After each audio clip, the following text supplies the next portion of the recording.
jërë ngeen jëf mbokk yi bàyyi xel seen site bi di Thiès Info di wax rek inna lillahi wa inna ilayhi raji'un ahlu taskatu xabaar yu Sénégal rawatina yu Thiès am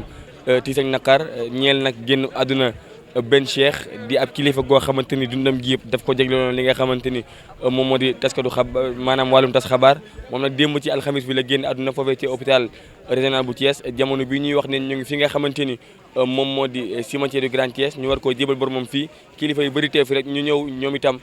andi ay kaddu seede ci ki nga xamante ni moom moo nekkoon Ben Cheikh ak taxawaayam di ko daal Thiès yëpp di ko daal itam groupe de presse yëpp. nit ku màgg sunu doyen ku baax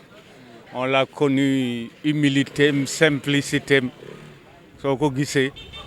vraiment sa générosité nit ku baax daal Maguette Ba loo wax ci moom lu dul nit ku baax la nit ku simple nit ku am diine et nit ku gëm njaboot un Thiessois de valeur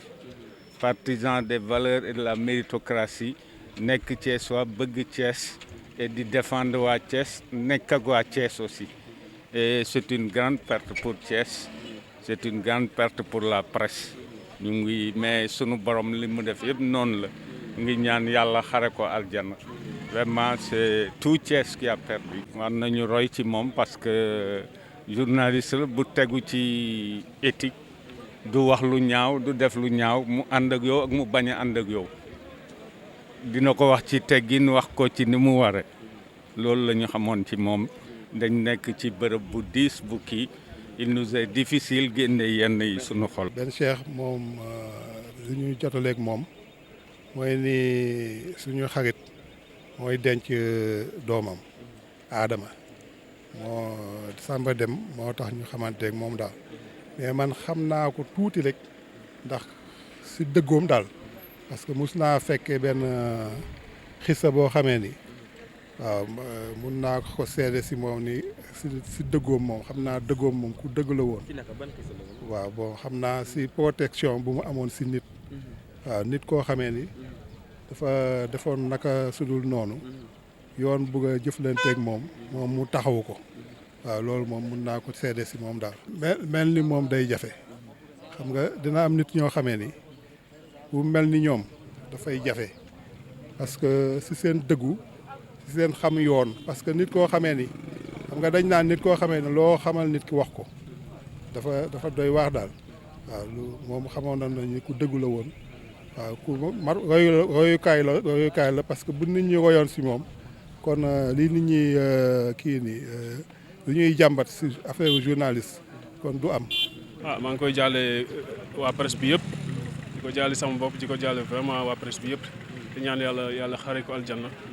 li mu doon def si àdduna yàlla na lan la rëccu li mu fi doon yàggee yàlla teera ko ci aljanna yu gën a kawe incha allah loolu daal laa ci am. man de wax dëgg man xam nga yàgguma fi maa ngi fi ñëw 2018 mais daan naa tase ak moom daal si terrain bi vraiment gis ko ak carte presse am bu yàgg vraiment ak xadaram vraiment di jéem a partager li mu jot a dund si baram ñoo ngi ñaan yàlla daal yàlla na yàlla yërëm ko. Ben nag suñu dëkkandoo la woon waaw suñu dëkkandoo bu baax la de wax dëgg yàlla fonkoon na liggéeyam fonkoon na tamit ay bokkam loolu daal lañ gën a xam ci moom ñu ngi koy ñaanal daal yàlla na ko yàlla yërëm te teere ko xare ko àjjana waaw loolu day ñun liñ ci xam sax bëriwul waaye nag taxawaayam daal ci wàllu rajo ak journal bi daal rafetoon même Tivaouane lu fa xew moo fay jëkk Tivaouane lu fa xew ci jamono maam Abdou ba léegi lu fa xew moo fay jëkk te dana fa taxawaay bu rafet wax dëgg yàlla suñu dëkkandoo bu baax la. wallaay liñ ci mën a wax moom wax ci Ben Cheikh yomb na mais jafe na ndax nekkoon na nit koo xam ni c'était un homme multidimensionnel donc boo ko bëggee aborder muy dundam muy li mu liggéey. da ngay am beaucoup d'angles d'attaque waaye ci gàttal la li ma wax daal c'est un modèle achevé de communicateur c'est quelqu'un qui a eu à vraiment former beaucoup de jeunes de par son exemplarité je dis bien par son exemplarité ndax la meilleure façon de sensibiliser une personne c'est de lui montrer le bon exemple te kew loolu moom mu nekk suñu waajur kii nekk ni sama ndeyjoor ni doomam la mu nekk sama xarit sos si mu tuddee ko Cheikh na Ahmed Tidiane Ba ki mooy Cheikh na Ahmed Tidiane Ba kon nag loolu daf leen tegtal moom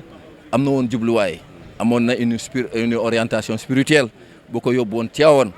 mu nekkoon ku amante woon ak suñu sëriñ suñu waajur bu ñu wax junior ak suñu Abdou Aziz junior waaw mu jeexoon tàkk kon nag ñun lu ñu def lu dul sañu ñoo jooy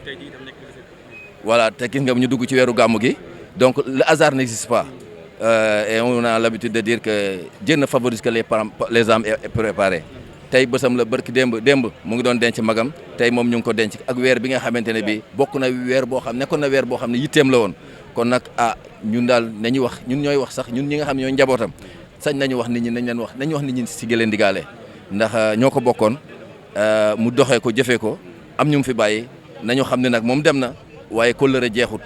njaboot gaa ngi fi ñoo ngi fi te it yàlla nañu yàlla xiir ci ñu koy ñaanal. Bon, man,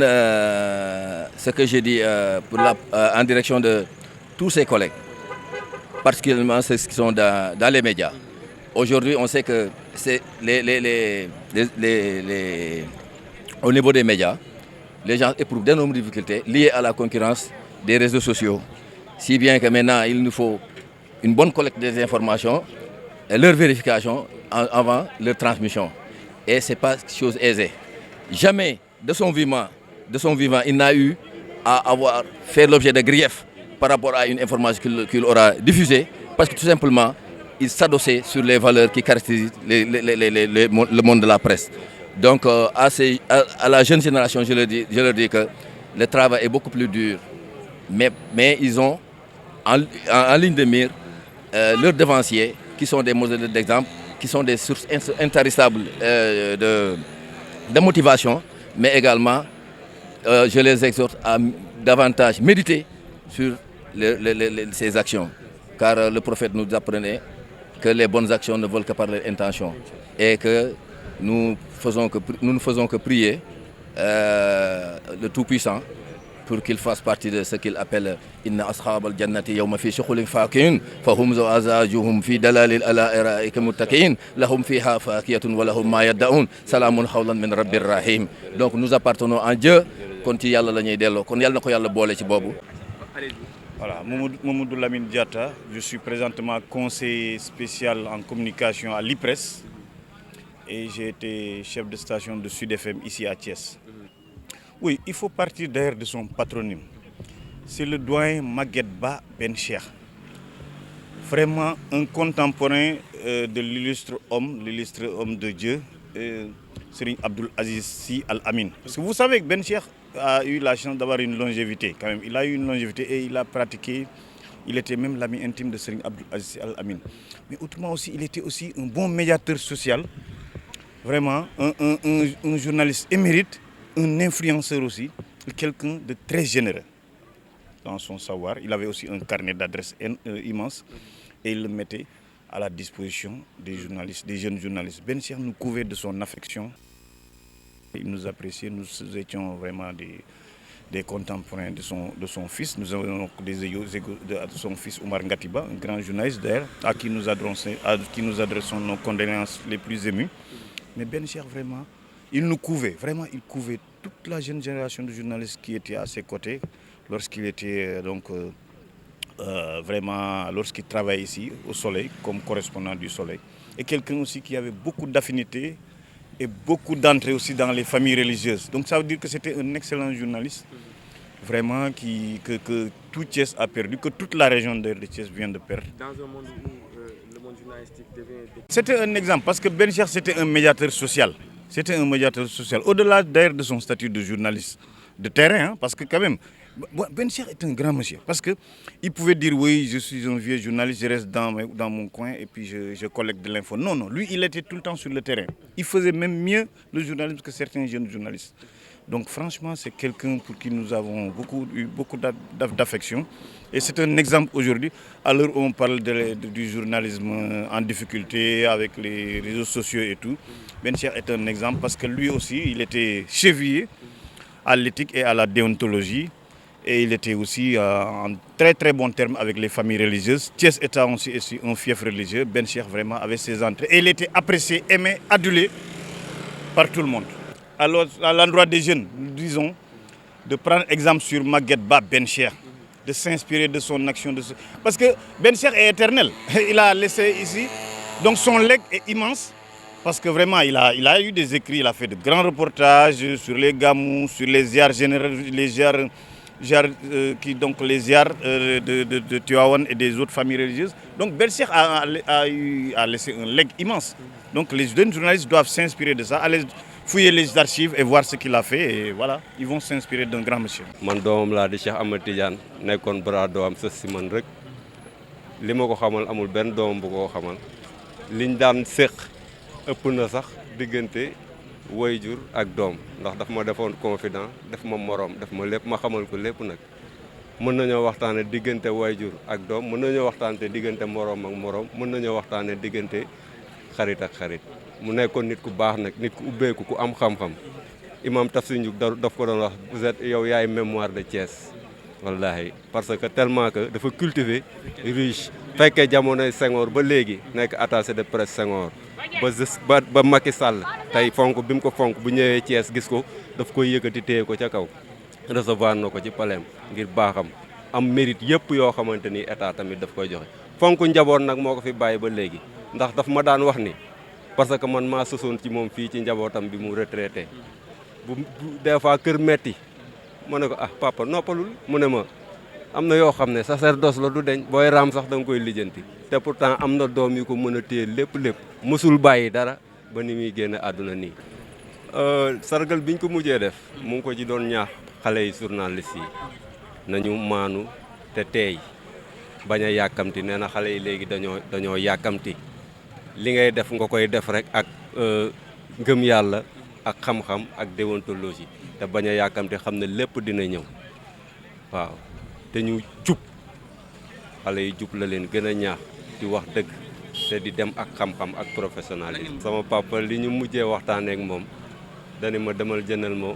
boisson laa bëgg ma ne ko ah sa jabet bii nga am de mënoon naan boisson am ku ma ne am na boisson boo xam ne amul suukar am na nu ñu koy waxee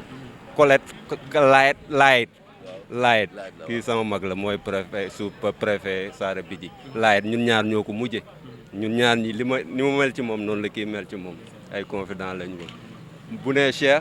Vieux Diop a ci topp bu nee Vieux Diop ne ana Cheikh